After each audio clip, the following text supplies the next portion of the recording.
this is my Affine Cipher. The really cool thing about the Affine Cipher is that it takes in two different variables. So we have A and B, or the coefficient of A and the coefficient of B, so that it calculates what the encoded value will be. The A gets multiplied by the code of the letter, and then you add B to it. Because of the way the mathematics works, and I won't get really far into it, but you can only have A be an odd number, and then also omitting 13. B, though, can be anything from 0 to 25, because that's basically going to be a shift like we have in the Caesar cipher. So if I type in, this is a test, if we shift it, then we can see what it looks like there.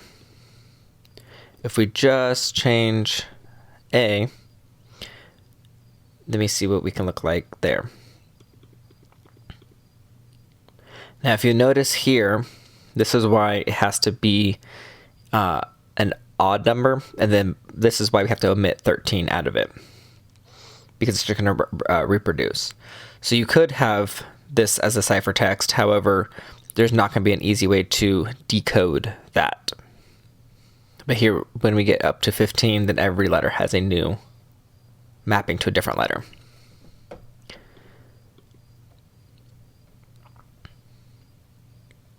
So if I show you this one, it just so happens to be 3, 4, and this is a test. The code. Again, this really isn't super secure either, because with an alphabet of 26 letters, there are only 13 options for A and 26 options for B, which only has 302 or 312 possible coefficient combinations. So a lot more than probably you could do by hand very quickly. However, you could ultimately get this done by hand. And it's, but especially with computers, this is not going to be difficult at all. So the HTML, again, pretty basic. We've got our introduction. We have our plain text. We have the inputs for our coefficients, A and B.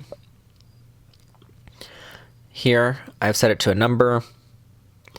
The initial value is going to be 1. The minimum is 1.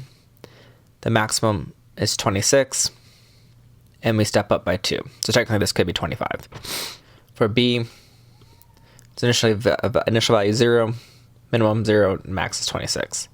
We then have our table to show what the key is going to look like. Our encode and decode buttons, where we set encode to true or set encode to false. Again, if you have the names of radio buttons as the same, then only one can ever be selected at a time. And then we have our ciphertext. CSS, again, pretty simple and basic. We have our table. We have our input boxes, our text area boxes styling. We have our input for our A and our B coefficients. We have our encode buttons and then a wrapper.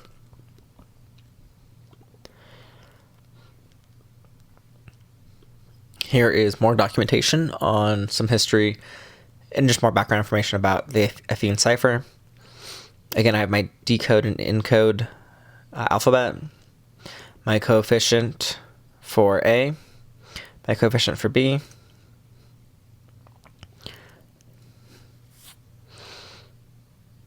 and then we have the regex and our encode, whether it's true or not.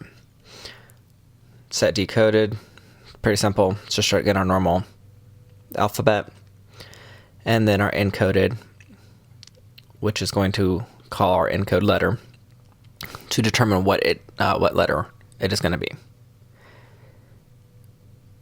We have our display alphabet chart, so we're going to update AB, so we're going to get the latest from AB, which is why having this be set to 1 wasn't causing a problem. However, we're going to set it to 0. So grab the latest coefficients. We set the decoded and encoded alphabet. We have our top row and our bottom row empty. We cycle through and show those alphabets. And then we actually add it to the rows and show the rows. And then we call encode and decode. To encode text, again, we update A and B just to make sure we have the latest coefficient. Again, we set the plain text to uppercase. We grab that value.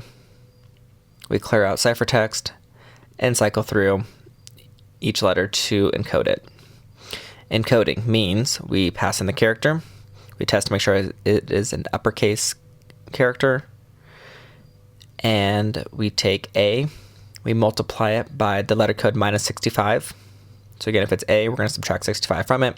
We take 0, multiply it by A, and we add B. We then modulo it by 26 and add back 65 to get our code for Ascii. Decode text, just the same thing in reverse. Make sure ciphertext is in the uppercase, grab that value, clear out plain text, cycle through, and decode each letter. Decoding the character is going to basically be the same thing. Well, it's actually going to be a little different. So we grab the character, make sure it is uppercase, and then we have to find X for decoding. Finding X, we're going to come down here. We're going to cycle through the alphabet, and we're going to find where A times the character, because we're trying to find the coefficient, or sorry, the inverse of that coefficient. And so wherever we have A times I modulo 26, and that equals 1, then we know that that is the number we need. So when we have that, we will then multiply it by the letter code, minus 65, minus B. So we're going to remove that shift. We then modulo it by 26, and then add 65 back. And I just created a mod function down here.